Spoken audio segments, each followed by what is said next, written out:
স্বাগত সম্পাদকীয়তে আমি ওমর ফারুক। আর একদিন পর ৮ মে ষষ্ঠ উপজেলা পরিষদ নির্বাচনের প্রথম ধাপের ভোট অনুষ্ঠিত হবে। এই নির্বাচনকে ডামি উল্লেখ করে তা বর্জনের আহ্বান জানিয়েছেন বিএনপির জ্যেষ্ঠ যুগ্ম মহাসচিব রুহুল কবির রিজভী। বিএনপিকে উদ্দেশ্য করে আওয়ামী লীগের সাধারণ সম্পাদক ওবায়দুল কাদের বলেছেন, প্রহসনের নির্বাচন ১ কোটি ভুয়া ভোটার হ্যাঁ না ভোট তাদেরই সৃষ্টি। বহিষ্কারের মতো কঠোর সাংগঠনিক ব্যবস্থা নিয়েও বিএনপির নেতাদের উপজেলা নির্বাচন থেকে ফেরানো যাচ্ছে না। শেষ মুহূর্তে কেউ নির্বাচন থেকে সরে দাঁড়ানোর ঘোষণা না দিলে ২ ধাপে বিএনপির কম বেশি ১৫০ জনের মতো নেতাকে বহিষ্কারের সংখ্যা দাঁড়াবে বলে মনে করা হচ্ছে এখন পর্যন্ত। উপজেলা নির্বাচনে কৌশলী অবস্থান নিয়ে দলীয় প্রতীক দেয়নি আওয়ামী লীগ। দলীয় এমপি ও মন্ত্রীদের স্বজনদের নির্বাচনে প্রার্থী না হতেও দল থেকে নির্দেশনা দেওয়া হয়, কিন্তু দলের সিদ্ধান্ত সবাই মানেননি। সামগ্রিকভাবে দলীয় ও জাতীয় রাজনীতিতে কী প্রভাব রাখবে এই উপজেলা নির্বাচন, এ নিয়ে আজকের সম্পাদকীয় উপজেলা নির্বাচনের রাজনীতি। আর এ নিয়ে আলোচনার জন্য স্টুডিওতে উপস্থিত আছেন ব্যারিস্টার প্রশান্ত ভূষণ বড়ুয়া। দুঃখিত, আমি আমার ডান দিক থেকে শুরু করছি। ইউএনবি সম্পাদক ফরিদ হোসেন এবং আছেন ব্যারিস্টার প্রশান্ত ভূষণ বড়ুয়া, সাবেক সহসভাপতি বাংলাদেশ আওয়ামী লীগ, এবং আমার একদম ডান প্রান্তে আছেন সিনিয়র সাংবাদিক সোহরাব হাসান, জি, সাবেক সভাপতি বাংলাদেশ ছাত্রলীগ। জি, আপনাদের তিনজনকে স্বাগত জানাচ্ছি। আমরা আলোচনা শুরুর আগে দেখে নিচ্ছি প্রধান শিরোনামগুলো।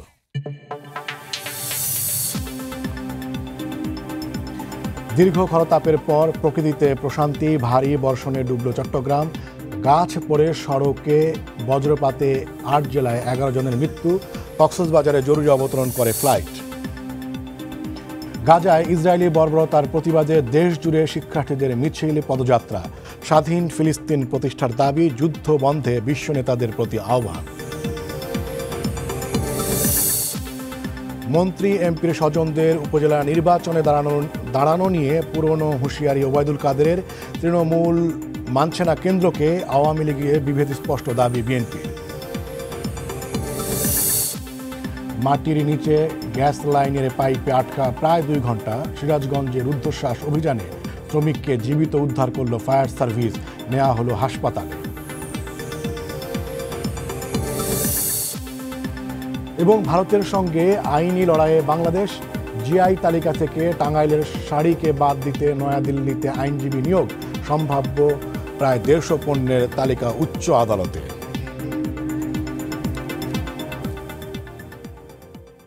আপনাদের তিনজনকে স্বাগত জানাচ্ছি আমাদের আজকের আলোচনায়। আমি মোটামুটি তিনজনকে একদমই অভিন্ন প্রশ্নই করতে চাই, এবং হয়তো আলোচনার পরিপ্রেক্ষিতে তার সাথে পরবর্তী শুরুর বক্তার পরে অন্য বক্তাদের সাথে হয়তো প্রশ্নে কিছু লেজ যোগ হতে পারে। সেটি হচ্ছে যে আমরা জানি যে এই উপজেলা নির্বাচনকে নিয়ে সরকারি দল কী কী কৌশল এবং পদক্ষেপ নিয়েছে, এবং বিএনপি এবং তার সমমনারা, তার মিত্ররা কী কী পদক্ষেপ নিয়েছে। বিএনপির উদ্দেশ্য ছিল এই নির্বাচন যেন বর্জন করে সেটি নিশ্চিত করে, এবং সেটি আসলে ভোটের দিন আসলে বোঝা যাবে। এবং আওয়ামী লীগের উদ্দেশ্য ছিল, যেটি বলা হচ্ছে যে প্রতীক ছাড়া নির্বাচন করার পেছনে ওবায়দুল কাদেরের ভাষ্য অনুযায়ী অংশগ্রহণমূলক, প্রতিদ্বন্দ্বিতাপূর্ণ এবং উৎসব মুখর করার জন্য এটি করা হয়েছিল। আমি যেটি জানতে চাই, এখন পর্যন্ত দুই দলের যেই পদক্ষেপ, কৌশল এবং মাঠের যে অবস্থা, তাতে কি মনে হয় নির্বাচনী কৌশলে, উপজেলা নির্বাচন বা স্থানীয় সরকার যে নির্বাচনের সেই কৌশলে কোন দলকে আপনারা এগিয়ে রাখবেন? আমি প্রথমেই সোহরাব হাসান, আপনাকে দিয়ে শুরু করছি। ধন্যবাদ। আমরা জিয়া এরশাদের আমলে হানা ভোট দেখেছি, অনেক বছর পর আবার একটি কিন্তু হানা ভোট দেখলাম। সেটা হচ্ছে দেশের 2টি প্রধান দলের একটি দল নির্বাচন করছে আর একটি দল নির্বাচনকে না বলছে। এটাও কিন্তু এক ধরনের হানা ভোট। আমরা তো এটি চাইনি, দেশের মানুষ কিন্তু এটি চায়নি যে এক পক্ষ নির্বাচন করবে আর এক পক্ষ করবে না। আমরা এমন একটা পরিবেশ কেন তৈরি করতে পারলাম না যে সবাই মিলে একটি নির্বাচন, এবং যে নির্বাচন অরাজনৈতিক নির্বাচন, নির্দলীয় নির্বাচন এবং স্থানীয় সরকার সংস্থার নির্বাচন। আওয়ামী লীগ 2015 সালে আইনগতভাবে সেই নির্দলীয় নির্বাচনকে কিন্তু দলীয় করল। এবারে প্রতীক দিচ্ছে না, কিন্তু আইনটি কিন্তু পাল্টানো হয়নি। আর নির্বাচন তো বাছাই করার সুযোগ। এখন ধরে নিলাম বিএনপি নামক কোনো দল নির্বাচনে অংশ নেয়নি, দল নাই বাংলাদেশে, তাহলে নির্বাচনটা এই বাছাই করার সুযোগটা কার সঙ্গে কার? আওয়ামী লীগের প্রার্থীর সঙ্গেই আওয়ামী লীগের প্রার্থী। কারণ একটা পত্রিকায় দেখলাম মাত্র 4টি দল নামকাওয়াস্তে, আওয়ামী লীগের বাইরে মাত্র 4টি দল নামকাওয়াস্তে প্রার্থী দিয়েছে। জাতীয় পার্টি বোধহয় কোথাও জাতীয় পার্টি থেকে 4 জন মাত্র মনোনয়নপত্র নিয়েছে। আর জেপি থেকে বোধহয় 1 জন, ওয়ার্কার্স পার্টি বলছে যে আমাদের দলের নেতা কর্মীরা যদি করতে পারে, যা শুধু তাই। মানে একটু নির্বাচন হচ্ছে। সোহরাব ভাই, আপনি যেটি বলছেন সেটি হচ্ছে যে একজন সচেতন নাগরিক হিসেবে একটা আদর্শ, মানে একটা আইডিয়াল একটা সিচুয়েশন বা প্রত্যাশার কথা বলছেন। আমরা বলছি যে এই উপজেলা নির্বাচনে মানে রাজনীতির যদি হিসেব নিকাশ করা হয়, সেই জায়গা থেকে যদি একজন বিশ্লেষকের জায়গা থেকে যদি আপনি বলেন, এখন পর্যন্ত মোটামুটি যেটি দাঁড়িয়েছে 133 বা 150 মতো হতে পারে। বহিষ্কার, নানা ধরনের পদক্ষেপ নেয়ার পরেও বিএনপির তৃণমূল নেতারা এতে অংশ নিচ্ছেন। তাতে কি এটিকে হানা ভোটে নির্বাচন বলা যাবে কিনা? প্রথমত হচ্ছে যে কেন্দ্রীয় নেতৃত্ব যে তৃণমূলের ভাষা বোঝে না, সেটা বিএনপির সিদ্ধান্তে, যেমন বিএনপির অবস্থানে যেটি প্রমাণিত হলো। আওয়ামী লীগও কিন্তু তার থেকে খুব দূরে নয়। কারণ আওয়ামী লীগ কেন্দ্রীয় নেতৃত্ব বলেছেন যে মন্ত্রী এবং এমপির স্বজনরা নির্বাচন যাতে না করে, কিন্তু তারা শোনেনি। আমি বলছি তাহলে কেন্দ্রীয় নেতৃত্বের প্রতি তো এক ধরনের অনাস্থা দলীয় নেতাকর্মীরাই দিয়েছে, 2 দলের প্রতি।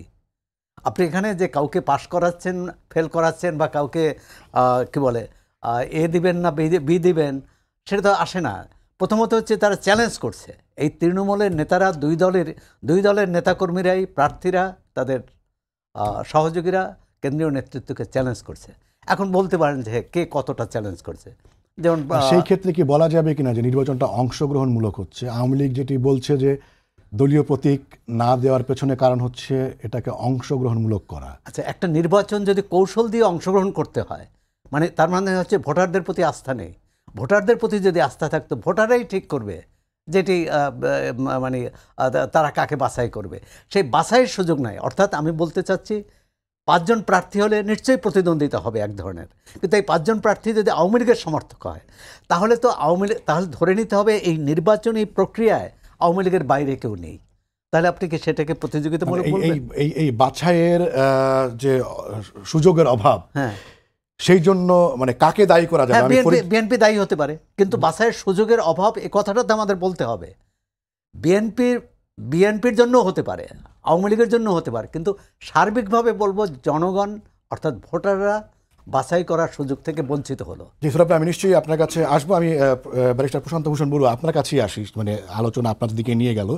সেটা যে আপনি মনে করেন কিনা যে এই নির্বাচনে বাছাইয়ের সুযোগের অভাব রয়েছে। এর পাশাপাশি যেটি বলা হচ্ছে যে ভোটারদের প্রতি আস্থা নাই বলেই অংশগ্রহণমূলক করার জন্য আপনাদেরকে নানান ধরনের কৌশল নিতে হচ্ছে। জাতীয় নির্বাচনে একরকম, স্থানীয় নির্বাচনে আবার আরেক রকম, নানা ধরনের ইম্প্রোভাইজ করতে হচ্ছে আপনাদেরকে। ধন্যবাদ। আসলে বিএনপি নির্বাচনকে নয়, জনগণকে না বলেছে, এমনকি নিজ দলের কর্মীদেরকেও না বলেছে। এবং এই কর্মীরাও তৃণমূলের যারা 30, 35, 32 বছর ধরে সেক্রেটারি প্রেসিডেন্ট আছেন, তারাও বিএনপির কেন্দ্রীয় নেতৃত্বকে না বলে দিয়েছে। আপনার স্মরণে থাকতে পারে যে গাজীপুরে 11 জন, সিলেটে 18 জন, বিএনপি জামাতের 6 জন সহ তারা নির্বাচিত হয়েছিল, সিটি কর্পোরেশনগুলোতে করেছিল। আমরা কিছুদিন আগে আমরা বারবার বলেও আসছিলাম যে বিএনপির সুপ্রিমো বা তাদের কেন্দ্রীয় কমান্ডের সাথে তাদের তৃণমূলের রাজনৈতিক বিভাজন একটি বড় গ্যাপ হয়ে গেছে, এবং সেটা অফকোর্স কোনো দলের জন্য ভালো খবর নয়। সামগ্রিক অর্থে গণতন্ত্রের সামগ্রিকতার জন্যও ভালো খবর নয় তৃণমূলকে যদি এভাবে না বলে কেন্দ্রীয় নেতৃত্ব। আর আওয়ামী লীগের সাথে বিএনপির সাদা চোখে পার্থক্যটা কি? আমরা আওয়ামী লীগ নির্বাচনটা জিততে চাই। জিততে গেলে নানা ধরনের কৌশল করতে হয়। বাইডেনও কৌশল করে, ট্রাম্প করেন, মোদি করেন, রাহুল করেন, মমতা করেন, সবাই করেন। আমরা করতে চাই। বিএনপি জিততে চায় না, বিএনপি নির্বাচনটাকে ধ্বংস করতে চায়, প্রতিষ্ঠানটাকে। এই কারণে বিএনপি, আপনি লক্ষ্য করে দেখবেন, নির্বাচনে আসা, দেখেন অভিযোগটা কেন আনফেয়ার। আপনি নির্বাচনে আসলেন না, ভোট কেন্দ্রে গেলেন না, ইউজ ফ্রি চয়েস, ঘুমাই থাকলেন। আপনি বলছেন যে বিএনপি নির্বাচনী ব্যবস্থাকে ধ্বংস করতে চায়, আর বিএনপি বলছে যে নির্বাচনী ব্যবস্থা নাই বলে তারা অংশ নিচ্ছে না। আমি বলছি দেখুন, বিএনপি মানে পিপল সভরেন্টি, আর সারা পৃথিবীতে আজকে এটি নতুন একটি প্রতিপাদ্য যে আপনি দেখবেন আমেরিকা যেদিন চীনকে অ্যান্থনি ব্লিংকেন বললেন যে আমাদের নির্বাচনে হস্তক্ষেপ করবেন না। 16 সালে 8 জন রুশ কূটনীতিককে বহিষ্কার করলো অ্যালগোরিদম কারসাজি করে আমেরিকান নির্বাচনকে প্রভাবিত করবার চেষ্টা করে, তারা এগুলো বললো। কেমব্রিজ অ্যানালিটিকা দিয়ে শ্রীলঙ্কার নির্বাচনকে করার চেষ্টা করলো। অর্থাৎ যারা নির্বাচন ব্যবস্থাটাকেই মানতে চায় না, ধ্বংস করতে চায়, আমি বিএনপির অংশগ্রহণ না করা, ঠেকানোর চেষ্টা করা, সব কিছু করা ওই অর্থে বলেছি কেন, তারা শুধু জনগণকে বা নির্বাচনকে না বলেনি, নিজ দলের তৃণমূলের বড় অংশকে না বলেছে। বিএনপি প্রতিষ্ঠিত হওয়ার পর থেকে 111 ব্যতিরেকে এটা সর্বোচ্চ দ্বিতীয় সর্বোচ্চ বহিষ্কার। অর্থাৎ বিএনপির তৃণমূলের রাজনৈতিক সাংগঠনিক চাওয়া পাওয়ার সাথে তাদের কেন্দ্রীয় নেতৃত্বের যোজন পার্থক্য। আমরা বারবার এটি বলতে চেয়েছি যে নির্বাচনে আসেন। আমি একটু করে বলি, দেখেন আপনার উদাহরণটা দিতে চাই। আমি নির্বাচনে ভোট দিতে গেলাম না, বাসায় বসে সিনেমা দেখলাম, টক শো দেখলাম, গার্ডেনিং করলাম, মাই ফ্রি চয়েস। আর গিয়ে আমি ভোট দিতে পারলাম না, তার মধ্যে তো অনেক তফাৎ আছে। আজকে জাতীয় নির্বাচন যেটি হলো জানুয়ারিতে, আপনি একটু দেখেন তো কারো মনে পড়ে কিনা একজন ভোটারও গিয়ে বলেছে যে আমি ভোট কেন্দ্রে গিয়ে ভোট দিতে পারিনি, আমার ভোট আরেকজন দিয়ে দিয়েছে? কেউ বলেনি তো। অর্থাৎ যারা যাননি, they applied exercise their free choice not to take the vote. Vote না দেওয়ার জন্য তারা জাননি। তো বিএনপি সেই এটাকে প্রফাইলিং করেছে এবং অনেক বেশি তারা এন্টি রাজনৈতিক অবস্থান নিয়ে, সঙ্গত কারণেই এটি মে মাস 30 মে 1977 কী হয়েছিল, সেই বিখ্যাত হানা ভোট দিয়ে। প্রবাবলি ওই লেগাসির থেকে ওরা সাইকোলজিক্যালি বের হতে পারে না, কিংবা তাদের প্রাইম মিনিস্ট্রিয়াল ফেস নাই দেখে তাদের কোনো উইনিং অ্যাপিয়ারেন্স নাই, এটা হতে পারে। আমি নিশ্চয়ই আবার আপনার কাছে আসবো। তখন যিনি জানতে চাই সেটি বলছে আপনি পুরো বিষয়টাকে বিএনপির দিকে ঠেলে দিচ্ছেন, কিন্তু বিএনপি বলছে যে এই নির্বাচনের মাধ্যমে, মানে এই নির্বাচনটাকে ওনারা বলছেন যে একটা ফাঁদ, সেই ফাঁদে হচ্ছে আওয়ামী লীগ নিজেই পড়েছে এবং সেটার কারণে ওনারা আসলে ইঙ্গিত করছেন যে স্বজন, মানে এমপি মন্ত্রীদের স্বজনদের ভোটে অংশ নেওয়া এবং হচ্ছে এগুলো নিয়ে যে আপনাদের দলের ভিতরে যা হচ্ছে তৃণমূলের, সেটিকে নিয়ে। সেটার উত্তরে আপনি কী বলবেন সেটি আমি আপনার কাছে পরে জানতে চাই। আমি ফরিদ ভাই, আপনার কাছে যেটি জানতে চাই, মোটা দাগে আপনার কি মনে হয় যে এই উপজেলা নির্বাচনকে নিয়ে তারা জাতীয় রাজনীতি হলোই, এবং সেই রাজনীতিতে এখন পর্যন্ত আসলে কারা এগিয়ে, মানে কার দিকে রাজনীতির ফসলটা বেশি বলে আপনার মনে হয়? দেখুন, রাজনীতি হচ্ছে অনেক কিছুর মধ্যে মানুষের সেবা বলুন, কল্যাণ বলুন, কিন্তু ক্ষমতা থাকাটা রাজনীতির একটা বড় লক্ষ্য। একটা রাজনৈতিক দল সে ক্ষমতার মধ্যেই থাকতে চায়। এখন যে দলটি গণতান্ত্রিক সে জনগণের ভোটের মধ্য দিয়েই আসতে চায়। আবার দেখুন, যারা গণতান্ত্রিক না তারা অগণতান্ত্রিক পন্থায় এসেও ক্ষমতায় থাকে এবং তারাও দেশ শাসন করে। আমাদের অনেক বুড়ি বুড়ি দেশ আছে যারা এই অবস্থায় আছে। কাজে সেদিক থেকে চিন্তা করলে এখানে তো আওয়ামী লীগ বিএনপির থেকে উপরে আছে। জাতীয় নির্বাচনের সময় যেটা বিএনপি যেই অবস্থাটা থেকে গো ধরে থাকলো, তাদের দুটো জিনিস করার প্রয়োজন ছিল। একটা হচ্ছে যেটা আওয়ামী লীগ করেছিল আগে, সেটা হচ্ছে যে তাদের এই দাবিটা যাতে আওয়ামী লীগ মানতে বাধ্য হয়, সেই কারণে তারা এমন একটা গণজোয়ার তৈরি করা প্রয়োজন ছিল যেটাতে পুলিশি বাধা বলুন, র্যাবের বাধা বলুন, সেনাবাহিনী বাধা বলুন, সেগুলো মানে পেরিয়ে তারা করবে। আমি নিজে এরশাদ বিরোধী আন্দোলন দেখেছি, নিজের চোখে দেখেছি। সেখানে আমরা দেখেছি কীভাবে মানুষ কারফিউ ভেঙেছে, কীভাবে গুলির মধ্য দিয়ে মিছিল করেছে। আমরা কী বলে যে 25শে মার্চ দেখেছি, আরও পুরানো যদি জায়গায় জানে 1971 সালে। অর্থাৎ মানুষের মধ্যে যদি কোনো কিছুর চাওয়া পাওয়ার থাকে, জনগণের মধ্যে যদি কিছু চাওয়া পাওয়ার থাকে, আরেকটি রাজনৈতিক দল যদি সেটাকে সেই স্বপ্ন বাস্তবায়ন করবে, এরকম একটা শক্তি তৈরি করতে পারে, তবে সেটা কোনো অসুবিধা না। যেটা সে যত বড় শক্তিশালী একটা সরকার হোক না কেন, একটা যতটা স্বৈরতান্ত্রিক বলুন, যেভাবে বিচার করুন না কেন। কিন্তু দেখুন, এই গত 15টা বছর ধরেই আমরা যদি দেখি বিএনপির কখনো নির্বাচনে যাওয়া, কখনো বর্জন, আবার সেই পুরানো তত্ত্বাবধায়ক সরকারের দিকে একটা দাবিতেই, এটা ভালো মন্দ সেটা অন্য ব্যাপার, কিন্তু একটা দাবিতে নিয়ে কিন্তু তারা এমন কিছু করতে পারে নাই যেটাতে আওয়ামী লীগ বা শেখ হাসিনা বর্তমান প্রধানমন্ত্রী তিনি তাকে দিয়ে দিবে। রাজনীতি কিন্তু কোনো দয়ার ব্যাপার নয়। একটা রাজনৈতিক দল আর একটা রাজনৈতিক দলকে কিন্তু টেনে এনে বলে না, ডেকে এনে বলে না যে তুমি আসো আমার সঙ্গে। এই ধরনের যাদের দুটো, বিশেষত বিএনপি আওয়ামী লীগের মতো যে দুটি দল, সেখানে কিন্তু বিএনপি যেটা করতে যাচ্ছে তার দাবিটার মধ্যে একটা দয়া চাওয়ার যে তুমি আমাকে দাও, হ্যাঁ, এটা কিন্তু সে যে এটা যে দিবে সে যে বাধ্য করার মতো কিন্তু পরিস্থিতি তারা আদায় করার মতো পরিস্থিতি করতে পারে না, পারছে সে না। আদায় করার। এটা তাদের দুর্বলতা, একটা বড় তাদের মানতে হবে। এই দুর্বলতার একটা বড় কারণ হচ্ছে তাদের নেতৃত্বের মধ্যে একটা হচ্ছে লন্ডনে বসে আছে নেতৃত্ব, সেই নেতৃত্বের সঙ্গে ঢাকার যে নেতৃত্ব, সেই নেতৃত্বের মধ্যে একটা কি বলে যে দূরত্ব আছে। এটা আমরা পরিষ্কার জানি সেই দূরত্ব, কারণ এখানে ঢাকার নেতৃত্ব অনেক সময় তাদের ইচ্ছা হয় না একটা কিছু করতে, কিন্তু লন্ডন থেকে সেটা যেহেতু বলে সেই জিনিসটাকে তারা করতে বাধ্য হয়। আবার তৃণমূলের সঙ্গে আমরা এখন যেটা দেখতে পেলাম, সেই তৃণমূলের সঙ্গে তাদের দূরত্ব, ঢাকার নেতৃত্ব যারা আছে তৃণমূলের সবটাই বলবো না, কিছু কিছু 132 বা 30 সেটা হয়তো বড় কিছু না, কিন্তু এখানেও একটা নেতৃত্ব আছে। 7ই জানুয়ারি নির্বাচনের কিন্তু, পরে ফরিদ ভাই, মানে তৃণমূলের সাথে বা দূরত্ব বা কমিউনিকেশন গ্যাপ যদি আমরা বলি, সেটা তো দুই দলের ক্ষেত্রেই দেখা যাচ্ছে, যেটা সোহরাব ভাই যেটা বললেন। আমরা তো সেটার সাথে লন্ডনে নেতৃত্ব থাকা, মানে কেন আপনার কাছে মনে হচ্ছে যে সেটা একটা আমার গুরুত্বপূর্ণ কাছে এই issue? জন্য মনে হচ্ছে যে বিএনপি দীর্ঘদিন থেকে আমার কাছে মনে হচ্ছে যে কতগুলি ভুল কৌশলের মধ্যে দিয়ে যাচ্ছে। তারা 2008-এর যদি নির্বাচন দেখুন, 2008-এর নির্বাচনে বিএনপি নির্বাচনে কখন এলো, বেগম খালেদা জিয়া কখন নির্বাচনে এলো, সে কিন্তু অনেক দেরিতে এসেছে। আওয়ামী লীগ কিন্তু তারা অনেক আগের থেকেই প্রস্তুতি নিয়েছে। এবং এই সময়টাতে যেটা হয়েছে যে একটা সময় তারা মনে হচ্ছে মোটামুটিভাবে ঢাকার যারা কেন্দ্রীয় নেতৃবৃন্দ ছিল তারা বলেছে আমাদের নির্বাচনে যাওয়া উচিত। আবার সেই জিনিসটাকে নাকচ করে দিয়েছে একটা পর্যায়ে লন্ডন থেকে বসে যে নেতৃত্ব আছে সেখানে। আবার সেটাকে মানে এখানে আবার কী বলে যেটা নিয়ে তাদের গড়িমসি হয়েছে, ইত্যাদি হয়েছে। কাজে এই যে সিদ্ধান্ত নিতে মানে যেই জটিলতা এবং এই যে কী বলা যায় যেটাকে সিদ্ধান্তহীনতা, সেই জিনিসটাকে কিন্তু তাদেরকে একটা বড় একটা ফ্যাক্টর হিসেবে কাজ করেছে। আমি জোর দিয়ে বলতে পারি, কারণ আমি তখন দুটো দলেরই ভিতরের লোকজনের সঙ্গে, কারণ আমি তখন যেই সংস্থায় কাজ করতাম আমাদের সঙ্গে এগুলি অ্যাক্সেস ছিল, আমাদের সঙ্গে তারা শেয়ার করেছে, বলেছে যে তারা কেন মানে কিভাবে এই জায়গাটার মধ্যে পিছিয়ে গেল। অথচ আওয়ামী লীগের প্রস্তুতি কিন্তু সে 1-11 সরকারের দিক থেকে তারা কিন্তু অনেক দিন আগের থেকেই তারা প্রস্তুতি ছিল, অনেক দিন থেকে আগের থেকেই তারা জানতো যে আমি নির্বাচনে যাব। যদিও শেখ হাসিনাকেও তারা জেলে নিয়েছে, আবার বেগম খালেদা জিয়াকেও জেলে নিয়েছে, তাই না? কিন্তু এই যে রাজনৈতিক কৌশলের দিক থেকে আপনাকে এটা বুঝতে হবে যে রাজনীতিতে কৌশলের দিক থেকে আমি মনে করি যে আওয়ামী লীগ অনেক অনেক বেশি এগিয়ে আছে আপনার বিএনপির থেকে। তার নেতৃত্বের এখন একটা সংহত নেতৃত্ব।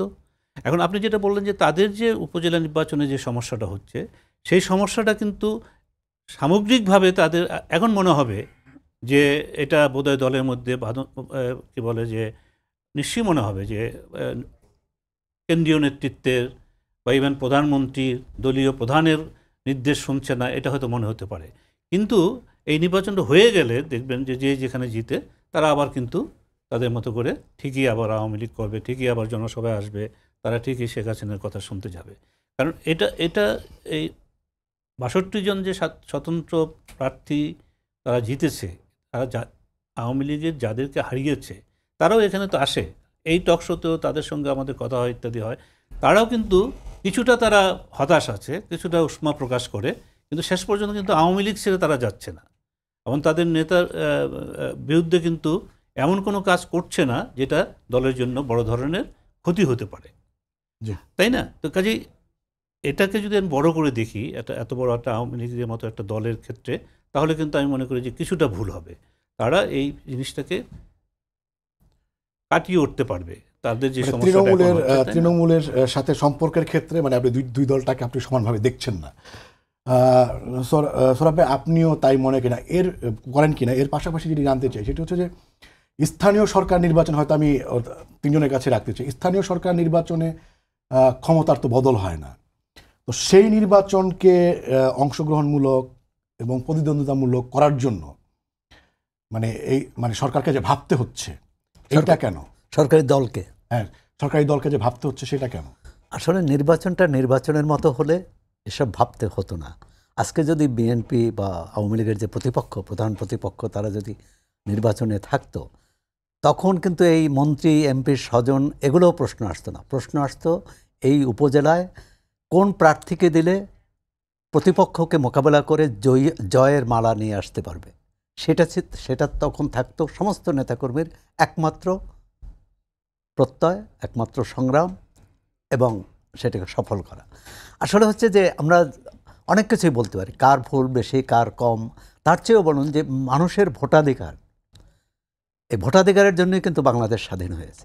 তো ভোটাধিকার রক্ষার জন্য তো আওয়ামী লীগ ভুল করলো না বিএনপি ভুল করলে এই প্রশ্ন আসে না। আমার ভোট আমি দেব, এখানে তো অন্য কোনো বিষয়ে বিবেচনা হয় না। বিএনপি না থাকতে পারে, এই জাতীয় নির্বাচনে 28টি দল অংশ নিয়েছে, 15টি দল নেয়নি। এই নির্বাচনে এখন পর্যন্ত গণমাধ্যমে দেখলাম 4টি দল নির্বাচন করছে। মানে আমি বলছি যে এই দুটোর মধ্যে কেন এটা হলো? তাহলে আর যদি এমন হয়, ধরেন বাংলাদেশে আওয়ামী লীগ ছাড়া নির্বাচনে প্রতিদ্বন্দ্বিতা করার মতো আর কোনো প্রার্থী নেই, হতে পারে একটা, তাহলে আমরা চীন এবং রাশিয়ার সিস্টেমে চলে যাব, যে এখানে সরকারের বিরোধী কেউ থাকবে না, আর সেটা একটা পদ্ধতি হতে পারে। কিন্তু আমরা তো বহুদলীয় গণতন্ত্রের কথা বলছি। মানে নির্বাচনের দৃশ্যপটে 2008-এর পরে 14 গেছে, 18 গেছে, তারপরে হচ্ছে এখন সবশেষ যেই নির্বাচন গেল, এর ভিতরে কিন্তু রাজনীতিতে আওয়ামী লীগ এবং বিএনপির অবস্থানগত নানান ধরনের হিসাব নিকাশও হয়েছে। এখনও কি আপনি মনে করেন কিনা যে মানে ভোটের প্রশ্নে নির্বাচনে অংশ নেওয়ার ক্ষেত্রে, মানে নেয়া এবং না নেওয়ার ক্ষেত্রে এবং সাধারণ মানুষের ভোটাধিকারের প্রশ্নে দুই দলের সমান দায়, এটা আপনার মনে হয়? সমান দায় না, আমি বলি প্রথমত যে কোনো বিষয়ে ক্ষমতাসীনদের দায়টা বেশি থাকে। যদি ধরে নেয় আওয়ামী লীগ বিএনপি 3 নির্বাচনেই ভুল করেছে, তারা নির্বাচন বর্জন করে, বা একটা এই 18তে যদিও অংশ নিয়েছে, এবং সেই অংশ নেওয়ার কারণে কতজন প্রার্থীর বিরুদ্ধে মামলা হয়েছিল, কতজন প্রার্থী আক্রান্ত হয়েছিল, সেই হিসাব নিশ্চয়ই সময় টেলিভিশন সহ অন্যান্য গণমাধ্যমে এসেছে। আমি সেই বিতর্কে যেতে চাই না। আমি এই কথাটিই বলতে চাই, বিএনপি গত 3 নির্বাচনে বা এই আজকে উপজেলা নির্বাচনে বর্জন করে ক্ষতিগ্রস্ত হয়েছে। আওয়ামী লীগ একতরফা নির্বাচন করে লাভবান হয়েছে, এটি আমি মনে করি না। সুতরাং এমন একটি ব্যবস্থা করতে হবে, সেটা কবে হবে জানি না, আগামী 5 বছর পর হতে পারে, আরও 10 বছর পর হতে পারে। উপজেলা নির্বাচন যখন চালু হয়েছিল 1985 সালে, আওয়ামী লীগ বিএনপি আওয়ামী লীগ বিএনপি মিলেই কিন্তু এই নির্বাচন বর্জন করেছিল এরশাদের আমলে। আচ্ছা, আমি বলতে চাচ্ছি যে মানুষের ভোটাধিকার, এর সঙ্গে আপোষ করা উচিত নয় যদি আমরা গণতন্ত্রে বিশ্বাস করি। এখন এই নির্বাচনেই, হ্যাঁ বললাম তো যে 5 জনও প্রার্থী থাকতে পারে কোনো উপজেলায়, সেই 5 জন যদি আওয়ামী লীগেরই হয়, তাহলে আপনি বাছাই করার সুযোগ কি? আওয়ামী লীগ তাদের চেহারা দেখে কি বাছাই করা হবে? তাদের একটা হতে পারে, হ্যাঁ, ব্যক্তিগত জনগণের প্রতি কার মমত্ববোধ, কার অভিজ্ঞতা, আগে কে ভালো কাজ করেছে মন্দ কাজ করেছে, কিন্তু নির্বাচন তো হয়, এমনকি স্থানীয় সরকারের নির্বাচন হয় কিন্তু আপনার নীতি কর্মসূচির ভিত্তিতে, আদর্শের ভিত্তিতে। নিশ্চয়ই আওয়ামী লীগের এক প্রার্থী আর আওয়ামী লীগের অন্য প্রার্থীকে কি নীতি বর্জিত, আদর্শ বর্জিত আওয়ামী লীগের বিরোধী এটা বলবে না। হ্যাঁ, বলতে পারে যে আমি তার চেয়ে বেশি কাজ করব, আমার টাকা আছে এজন্য বেশি করব, আমার প্রভাব আছে এজন্য বেশি করব, আমার ক্ষমতা কেন্দ্রের সাথে আমার যোগাযোগ ভালো বলে বেশি করব, এটা বলতে পারে। কিন্তু যেটা আদর্শ নির্বাচন হওয়ার কথা ছিল, যে আওয়ামী লীগের সমর্থক যে প্রার্থী, তার কর্মসূচি নিয়ে ভোটারদের কাছে যাবে, তার প্রতিপক্ষ যে দল তার কর্মসূচি নিয়ে যাবে, ভোটাররা সিদ্ধান্ত নেবে কাকে বাছাই করবে। আমি বলছি যে এখানে বাছাই করার সুযোগটা নেই। আরেকটি কথা, যে বিএনপি এখন আদর্শ গণতন্ত্র কিন্তু উত্তম ব্যবস্থা নয়, কিন্তু গণতন্ত্র হচ্ছে মন্দের ভালো। অর্থাৎ আমরা তো অনেক দেশে দেখেছি, ট্রাম্প নির্বাচিত হয়েছে, শেষ করতে হচ্ছে। হ্যাঁ, আমি বলছি যে পয়েন্টটা কি আপনার? পয়েন্টটা হচ্ছে মানুষের ভোটাধিকার ফিরিয়ে দেওয়া, যার পক্ষে আওয়ামী লীগ লড়াই করেছিলেন ভোট ও ভাতের অধিকারের জন্য। ভাতের অধিকার হয়তো হয়েছে, ভোটের অধিকারটা প্রতিষ্ঠিত হয়নি। আওয়ামী লীগ তো দাবি করছে অংশগ্রহণমূলক করার জন্য, অংশগ্রহণমূলক করার জন্য না, অংশগ্রহণমূলক হবে। 2008-এর নির্বাচনে মানুষের কাছে বলতে হয়নি যে মানুষের কাছে বলতে হয়নি যে এত% ভোট করতে হবে বা সবাই ভোট দিতে হবে। 2008-এর নির্বাচনে 87% মানুষ ভোট দিয়েছিল। সেই নির্বাচন কমিশনের ভাষ্য যদি সত্য ধরে নেই, 2024 সালে বড় একটি রাজনৈতিক দলের অংশগ্রহণ একটা বড় ফ্যাক্টর ওটাই পয়েন্ট। না, সেটা যদি হয়ও মানে আপনার কাছে যেটি জানতে চাই সেটি হচ্ছে যে মানে স্থানীয় নির্বাচন তো জাতীয় নির্বাচন থেকে আলাদা, এবং হচ্ছে মানে মোটা দাগে মানে সোহরাব ভাই মানে চেতনাগতভাবে যে জায়গাটি বলছে সেটার সাথে হয়তো আপনারাও একমত হবেন। সেটা হচ্ছে যে স্থানীয় নির্বাচনের যেই চেতনা বা যেই দাবি দেওয়া সেইটাও তো হারায় গেল। মানে দুই দলের এরকম অংশ নেওয়া বর্জন করা, এই ধরনের নানা ধরনের কৌশলের চাপে মানে স্থানীয় কাজ কে বেশি করবে না করবে সেগুলো তো এখন মানে এজেন্ডায় নাই, আছে। কন্যা দায়গ্রস্ত পিতার কথা তো আমরা জানি, তা তো অবশ্য অসুবিধা নেই, রবীন্দ্রনাথও কন্যা দায়গ্রস্ত ছিলেন। আওয়ামী লীগের অবস্থা হয়েছে নির্বাচনের ব্যাপারে কন্যা দায়গ্রস্ত পিতার মতো। বিএনপি কেন নির্বাচনে আসবে না বা আসার তাদের সুযোগ সঙ্গতি কেন নাই, এই দায়িত্ব আর আওয়ামী লীগ নিতে পারবে না। কাউকে তো জোর করে নির্বাচনে আনাও যায় না। আমি ওই বক্তব্যেই ফেরত যাই, নির্বাচনে ভোট দিতে না যাওয়া আর গিয়ে ভোট দিতে না পারা, ডিফারেন্স ইজ অ্যান ওশান, এক মহাসমুদ্র পার্থক্য।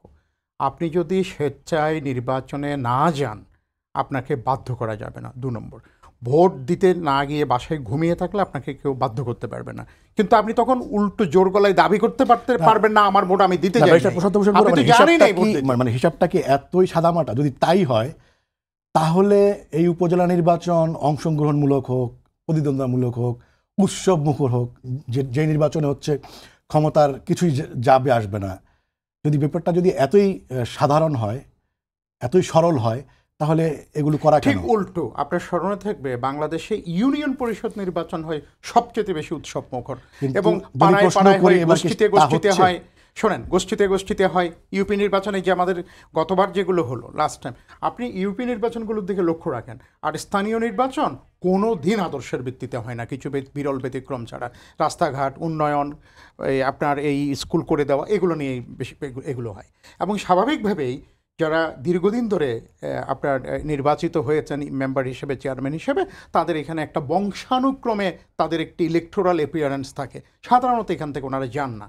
আর পরিবার নিয়ে দেখুন, আওয়ামী লীগের পক্ষ থেকে মাননীয় আমি আপনার কাছে ওই পয়েন্টটা জানতে চাচ্ছি, পরিষ্কার বলে মানে দিয়েছেন অংশগ্রহণমূলক, প্রতিদ্বন্দ্বিতামূলক এবং হচ্ছে উৎসব মুখর করার যে তাড়া, সেটা কেন? তারা নয়, এটি দায়িত্ব।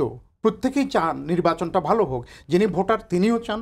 আর যেটি বাছাইয়ের কথা উঠল, নির্বাচনে যারা আসবেন, ধরেন এই খেলার মাঠটা নির্দিষ্ট সময়ে যারা উপস্থিত হবেন তাদের মধ্যেই তো খেলাটা হবে, গোল দেওয়ার সুযোগ থাকবে। ধরেন এক পক্ষ আসলো না নির্দিষ্ট সময়ে, রেফারি কী করবেন? অপরপক্ষ যারা আছেন তাদেরকে তো বিজয়ী ঘোষণা করবেন, অথবা তারা যদি গোল করে 100 গোলও হয়ে যেতে পারে 90 মিনিটে, 60 মিনিটে। ব্যাপারটা ওইরকম হয়ে গেছে। আপনি দেখেন যে আওয়ামী লীগের বিরুদ্ধে এই সমালোচনাটা কিছুটা বেশ আনফেয়ার। কেন? এই যে সিদ্ধান্ত নেওয়ার কারণে বরং আওয়ামী লীগকে ধন্যবাদ দেওয়া উচিত কনসেশনটা করার জন্য। কেন জানেন? আওয়ামী লীগ বরং নিজের তৃণমূলের অন্যান্য প্রার্থীকেও শক্তিশালী করতে চেয়েছে, ক্ষমতায়ন করতে চেয়েছে, মন্ত্রী এমপিদের পরিবারের এদেরকে নিরুৎসাহিত করে। এখন দেখেন এটাও কিছুটা আবার অন্যরকম হয়ে যায়। কোনো মন্ত্রী এমপির বড় ভাই, ছোট ভাই 30 বছর ধরে ইউপি চেয়ারম্যান মেম্বার, আপনি হঠাৎ করে 30 বছর পর, 10 বছর পর, 15 বছর পর এখন তাকে যদি আপনি বন্ধ করেন, এটা একটা সমস্যা আছে। এই কারণেই দেখবেন স্ত্রী, পুত্র, কন্যা তাদেরকে বাদ দিয়ে আর যারা কাছাকাছি আছে, আরেকটা জিনিস লক্ষ্য করে দেখবেন, এক পরিবারে 7 জন ছেলে, আমি একটা পরিবারের কথা জানি, পেকুয়ায়, ওরা 4 জনই করতো ছাত্রলীগ।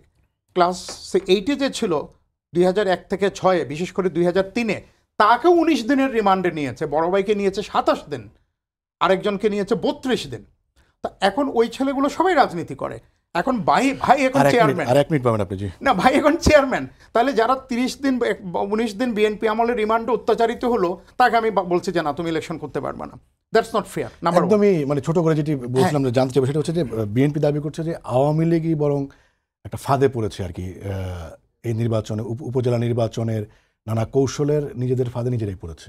বিএনপি যেহেতু এই দিবা স্বপ্নে পোলাও খাচ্ছে, একটু বেশি করে খাচ্ছে, এটা বলে যদি বিএনপি শান্তি পায়, তাহলে বিশ্বাসঘাতক, বেঈমান মির্জাফর লিখে রুহুল কবির রিজভী স্বাক্ষরিত এই বহিষ্কার আদেশের শেষ লাইনে আপনি দেখবেন যে বিশ্বাসঘাতক, বেঈমান, গাদ্দার কী কী লিখেছে মির্জাফর।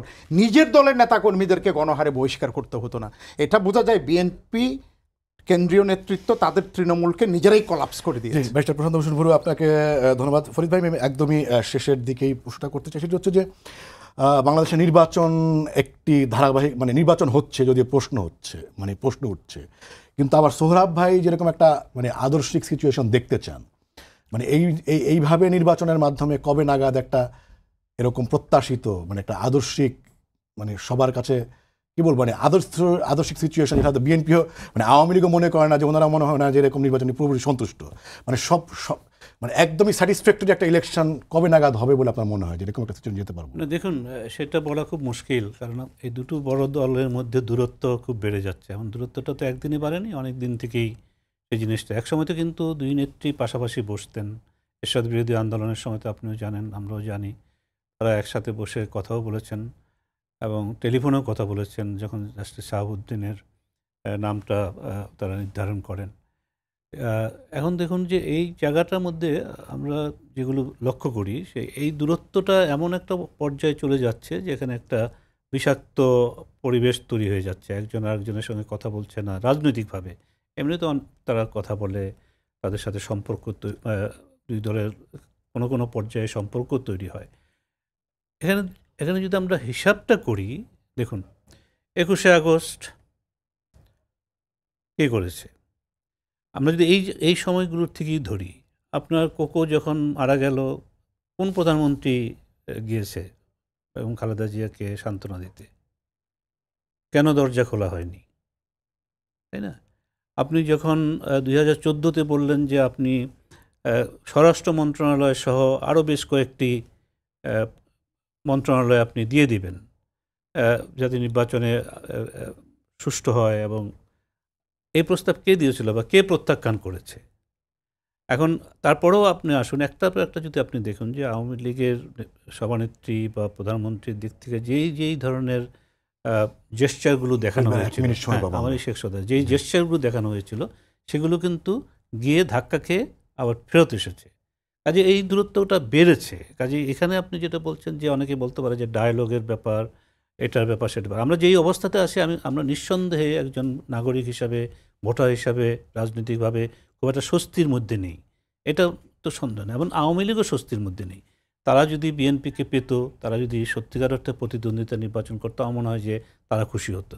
কাজে এই জায়গাটার মধ্যে এগিয়ে আসতে হবে। আর আমি যে কথাটা বারবার বলছি, কারণ 7ই জানুয়ারি নির্বাচনের আগে এটা দিয়ে আমি শেষ করছি, বিএনপির তৃণমূলে একটা হতাশা তৈরি হয়েছে এবং তারা যেটা উল্টা করে এই উপজেলা নির্বাচনে অংশগ্রহণ করে সেটাকে পুনরুদ্ধার করতে পারত, চাঙ্গা করতে পারত, কারণ নির্বাচনের মধ্য দিয়ে এটা চাঙ্গা হবে।